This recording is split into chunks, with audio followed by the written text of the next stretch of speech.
Ezra. First of all, I'd like to just say hello to my grandson Ezra. As the story goes, his mother says, hi Jessica,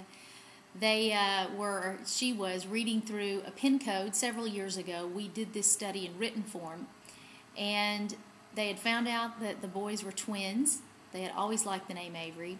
They were like, what are we going to name the second one? What are we going to name? And the pin code came up that day, and Ezra was in the subject line, and there you have it. Ezra, guess what happened next? Well, I would like to think that without the pin codes, my grandson would have an entirely different name. Anyway, hello Ezra, and I love you. Ezra, are you not happy with this story? This is your story. You better love it.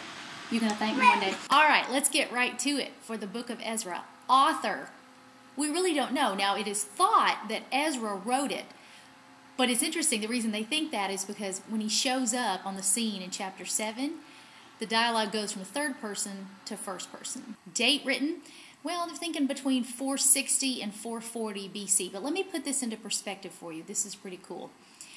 All right, think back 13 years earlier, okay, 473 BC, and the Jews, you know, they've been in captivity, and all of a sudden, how does God get them out of captivity? He puts a young Jewish girl in the palace. She becomes queen. That whole Esther thing happens, you know.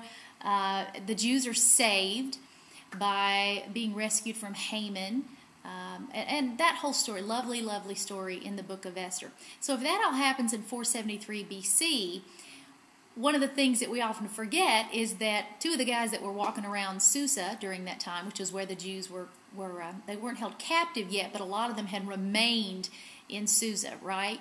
Like all the captivity was over, but some of these Jews were like, we got good bread here, we got good meat, we'll just stay.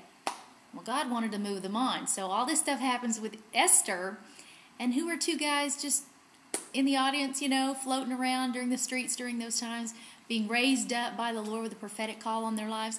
Ezra and Nehemiah. So that is how, you know, a few years later, Ezra hits the scene. They were raised up by the Lord, and they had a voice to the people which said, let's get out of here. Let's go back to Jerusalem and rebuild that wall. You know, come to think of it, I think that covers our purpose of writing.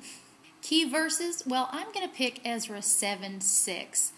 I'm going to speak it over my grandson because these are my pin codes and I can. Okay, it says, and this Ezra came up from Babylon. He was a teacher well versed in the law of Moses, which the Lord, the God of Israel, had given.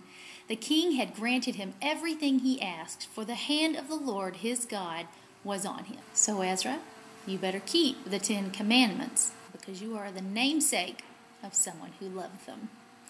All right, and finally, let's look into our practical application.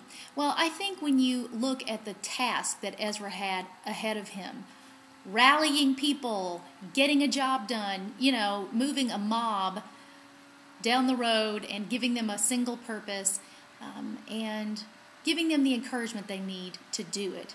That is the kind of people we are called to be. So, right there in your office, right there in your home, in your neighborhood, in your city, at your church, you know, there's a problem, you know, don't just talk about the problem. Roll up your sleeves and do something. Be an Ezra. Be a leader and be a part of the solution.